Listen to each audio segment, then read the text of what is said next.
Hello friends, border plants ഒക്കെ ആയിട്ട് നമുക്ക് വളർത്താൻ പറ്റുന്ന 2 പ്ലാന്റ്സ് ആണ് കേട്ടോ ഇന്നത്തെ വീഡിയോയിൽ കാണിക്കുന്നത്. ഇതിൻ്റെ പേര് ബ്ലൂ ഡേയ്സ് എന്നാണ്.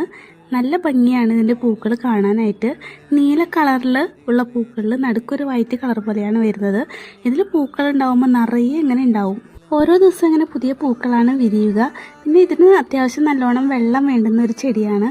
വേനൽക്കാലത്താണ് നന്നായിട്ട് ഉണ്ടാവുക. പിന്നെ കട്ടിങ്സ് ഒക്കെ വെച്ച് വേഗത്തിൽ തന്നെ ഇതിൻ്റെ തൈകളൊക്കെ നമുക്ക് ഉണ്ടാക്കിയെടുക്കാൻ പറ്റും. രാവിലെയും വൈകിട്ടും നന്നായിട്ട് നനച്ചു കൊടുക്കേണ്ടത് അത്യാവശ്യമാണ്. അടുത്തായിട്ട് സ്റ്റാർ സീനിയാണ് കേട്ടോ. സ്റ്റാർ സീനിയ പല കളറിൽ നമുക്ക് അവൈലബിൾ ആണ്. സ്റ്റാർ സീനിയ വളരെ സെൻസിറ്റീവ് ആയിട്ടുള്ള പ്ലാന്റ് ആണ്. അതുപോലെ തന്നെ രാവിലെയും വൈകിട്ടും നമുക്ക് നന്നായിട്ട് നനച്ചു കൊടുക്കണം. വേനൽക്കാലത്താണ് ഇതിൽ നന്നായിട്ട് പൂക്കൾ ഉണ്ടാവുക. എന്നാലും എപ്പോഴും ഇതിൽ പൂക്കളൊക്കെ ഉണ്ടാവും.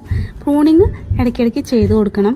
പിന്നെ നമ്മുടെ അഡീനിയം കമ്പുകൾ ഗിവ് അവേ ആയിട്ട് കൊടുക്കുന്നുണ്ട്. അപ്പോൾ വീഡിയോ കാണാത്തവരുണ്ടെങ്കിൽ കാണുക. കഴിഞ്ഞ ദിവസത്തെ വീഡിയോ കാണുക. അതിൽ പറഞ്ഞ പോലൊക്കെ ചെയ്യുക. അഡീനിയം കമ്പുകൾ നിങ്ങളെ കാത്തിരിക്കുകയാണ്.